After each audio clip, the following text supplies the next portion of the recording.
communication during the meeting with our colleagues is helpful. So having a couple of subtle signals to communicate to each other, that could be something as simple as a nod to indicate that you're ready to jump in. If you want the other person to take point on something, maybe you have a signal there. The goal is to ensure smooth transitions without awkward interruptions.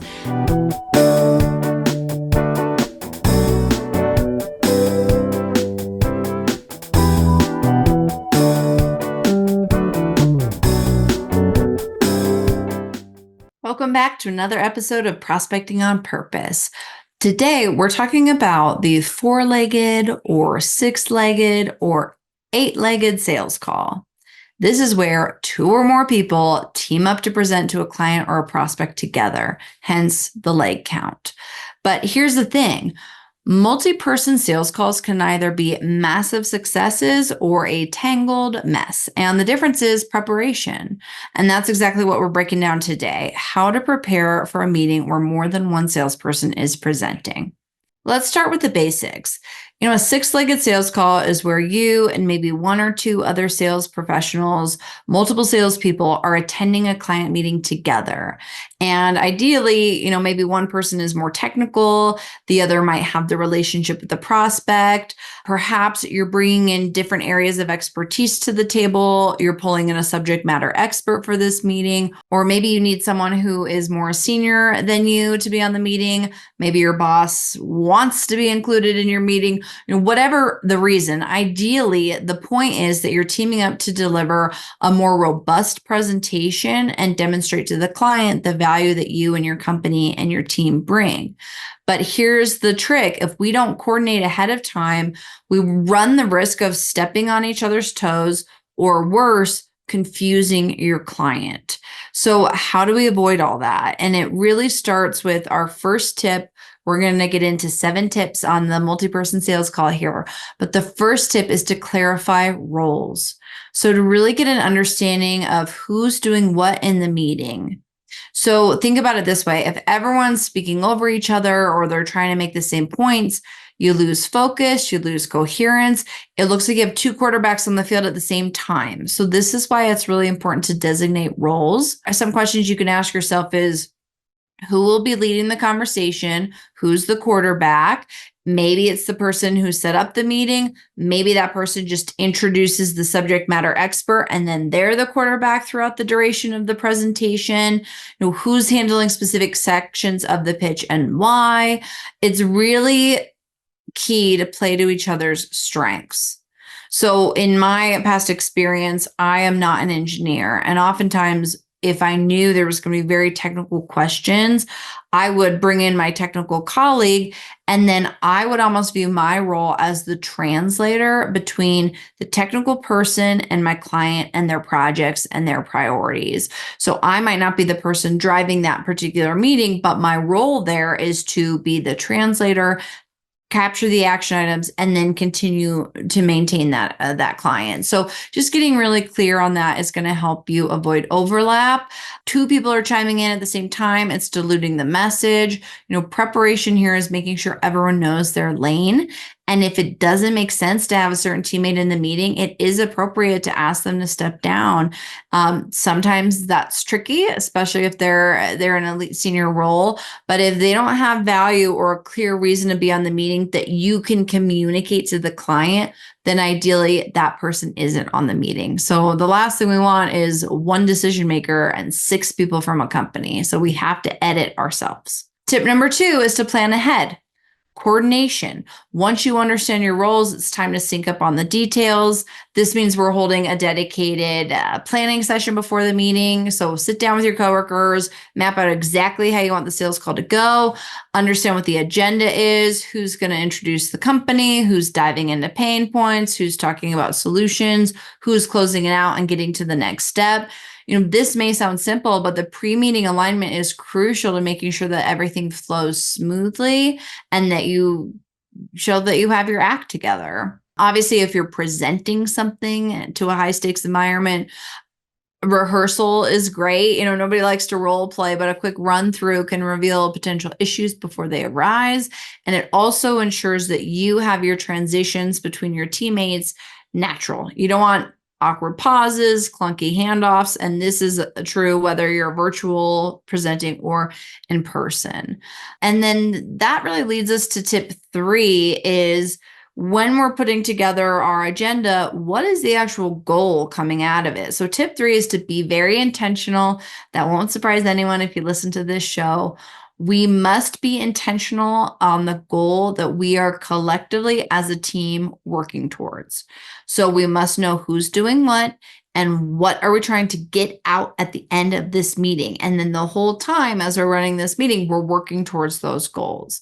This tip is important because I kind of had a rude awakening coming out of the pandemic. We got used to virtual selling. We could text our teammates if they were, speaking to a point that wasn't relevant. We could text someone saying, hey, I want to answer this question. We could instant message. It was a little bit easier to coordinate virtually because our customer wasn't in the room with us as we're texting each other. Well, coming out of the pandemic, I just forgot to do a pre-planning meeting with one of my colleagues, and I had a plan of where I wanted this client to go, but I hadn't had a 6-legged sales call in a while. So I'm talking, and my teammate just throws such a curveball question, and he took this client way off the path of where I wanted him to be. And it was because we didn't coordinate, we didn't prepare ahead of time. So just the little bit up front, and then having a goal and intention is what's going to make the difference. Tip 4 is that we are allowed to share our roles and the agenda with our client. So when you hop on a call and there's 4 teammates and 1 customer, I suggest doing a quick round of introductions. Sometimes I just take point and do all of the introductions myself for the sake of speed, for lack of a better word. Sometimes when you go round robin and everyone's saying their roles, it may take away time from that meeting. So it's up to you and your pre-planning how you handle that. But really, the goal is to set context as to why that individual person is crucial to that meeting. Why are they in this space with us? Because if we can give context to the prospect, if it's done right, it shows how well they'll be supported once they become a client. But again, clarifying roles is going to help that customer think, okay, do I have to go to 4 different people if I need help? No, usually there's 1 quarterback, 1 support system, 1 single point of contact, but we're demonstrating to the client that this single point of contact has all of these resources available to them. Tip number 5, now that we have a plan, we have alignment, communication during the meeting with our colleagues is helpful. So having a couple of subtle signals to communicate to each other, that could be something as simple as a nod to indicate that you're ready to jump in. If you want the other person to take point on something, maybe you have a signal there. The goal is to ensure smooth transitions without awkward interruptions. And so the way that you might do this is maybe you just verbally say, now I'm letting my colleague so-and-so speak to this, just verbally transition to the next presenter. This is also helpful if you happen to be the one presenting and your client interrupts you with a curveball question. If your coworker is better equipped to answer that question, then you need a game plan for that. And it could be something as simple as, that's a great question. I think so-and-so can shed some light on that. And then gracefully hand it over. I think so-and-so may be more equipped to answer that question in more detail. So the goal is to really just avoid fumbling and make it seem like you're aligned throughout. And then remember, with this communication style, we want to always keep our client at the center of the conversation. Sometimes it's easy to get back and forth, caught up with your teammate, you're vibing with your co-presenter, but the focus should always be on getting to that goal. What's the intention we're working towards, not taking us off course. And then, of course, delivering value to the client, not just showcasing your teamwork. So we're pausing, we're listening, we're asking appropriate questions, and we're staying in the driver's seat as a team. Tip number 6, sometimes your co-presenters are actually your clients or your prospects.